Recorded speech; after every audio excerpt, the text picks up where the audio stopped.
Let's be honest. Everyone keeps saying, blockchain will reach billions of users. It sounds massive. It sounds inevitable. It sounds like the future is already written, but it's not. Blockchain isn't just another app. It's a global value network. And if you care about crypto investment, this question is not entertainment. It's the difference between real infrastructure and a passing trend. So what does billions of users actually mean? It means transactions feel almost free, cheap enough for a cup of coffee, cheap enough that sending $10 doesn't cost $5. It means speed that feels near instant, because normal people don't wait around for confirmations. And it means reliability under pressure. When the crowd shows up, the system doesn't choke, fees don't explode, and the experience stays smooth. Here's why this is hard. A public, permissionless network has no boss button. Web 2 can add servers, roll back errors, and push emergency patches overnight. Blockchain has to reach consensus, verify history, and protect real value in public with attackers watching. If something breaks, money can vanish, and there is no undo. When you zoom in, scaling pain comes from 5 places. 1. Execution, how fast the network can run transaction logic. 2. Consensus, how quickly and safely everyone agrees on the same state. 3. Data availability, whether the raw transaction data is published so anyone can verify. 4.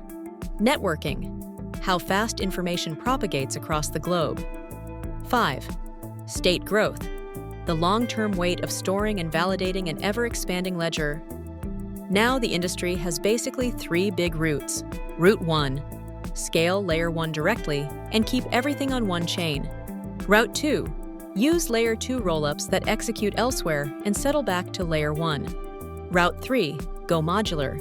Split the stack so different layers specialize in execution, data, and settlement. Each route can work, but each route has a price. Scaling Layer 1 is the clean, simple story. One network, one set of rules, one user experience. No bridges, no network switching, no confusion. But here's the trade-off. To push throughput, you push hardware requirements. Bandwidth, CPU, RAM, storage, all rise.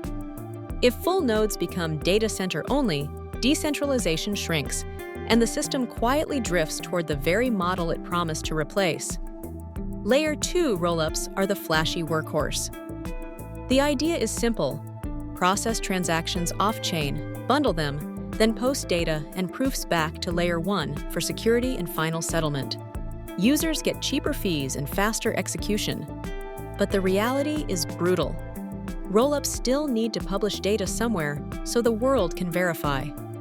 If data is the bottleneck, everything is the bottleneck.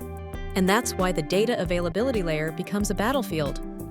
Modular design takes a different approach. Don't force one system to do everything at once. Let execution layers focus on running apps, let data layers focus on publishing data efficiently, and let settlement layers focus on security.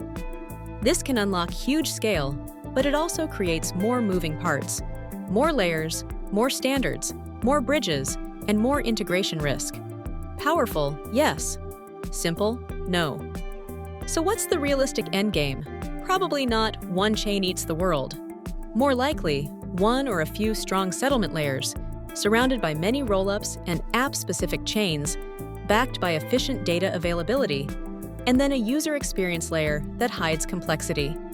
People don't want to study ecosystems, they want to tap send, buy, play, and move on with their lives. Now let's talk money, because that's the point. In crypto, the big question is value capture. Who collects fees? Who controls block space? Who owns the choke point? If you're doing crypto investment, you must ask, when the system scales, does value accrue to the settlement layer, the data layer, the sequencer, the wallet, or the app distribution channel? The winners are not always the loudest.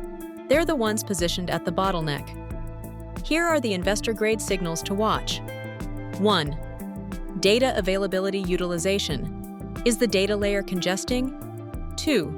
Real fees under real load, not slide deck TPS. 3. Decentralization milestones for sequencers and bridges. Because security assumptions matter. 4. Clear, measurable shipping progress, not endless roadmaps. Track these with a crypto investment mindset. Follow the economics where users pay for a better experience. And I'll close with one line you should remember. Scaling is not a number. Scaling is an experience. Users don't care about 100,000 TPS on a slide. They care whether they get stuck, whether they pay ridiculous fees, whether they can trust the system. That's why crypto investment is ultimately about reality, not slogans. If someone promises billions of users, ask the hard questions, demand the trade-offs, and then place your bets like a professional in crypto investment.